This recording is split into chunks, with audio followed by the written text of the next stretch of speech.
F'artiklu fil-ġurnal The Times bit-titlu Nobody Does It Better, l-opinjonista Kenneth Zammita Bona jitkellem dwar it-trasformazzjoni li għadda minna il-Partit Laburista. Jgħid li wara snin fil-Parlament Ewropew, Joseph Muscat wara li sar mexxej Laburista beda jbiddel lill-Partit Laburista.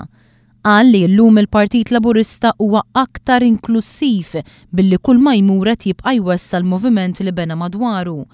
Al-kuntrarju, il-Partit Nazzjonalista qed isir aktar esklusiv, tant li għażel li jiftaħ kampanja ta' biża' f'każ li l-poplu jagħti l-fiduċja tiegħu lill-Partit Laburista fid-9 ta' Marzu li ġej.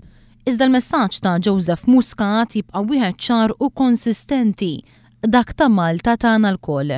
L-istess messaġġ li ironikament jgħid Zammita Bona kien dak li waslu biex jivvota favur id-dħul ta' Malta fl-Unjoni Ewropea.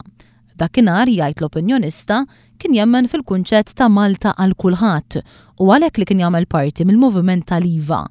Zammita Bona jgħid ukoll li ma jistax jifhem din il-kampanja ta' biża' min-naħa tal-Partit Nazzjonalista. Ewlenin fosthom ma jistax jifhem kif il-Partit Nazzjonalista qed jibqa' jxandar reklam milli jgħid li bil-Partit Laburista fil-Gvern in-naħa t'isfel ta' Malta tesplodi bit-tankijiet tal-gass. Qal li din l-attitudni li qisu l-Partit Laburista se jeqret lil Malta mhijiex floka.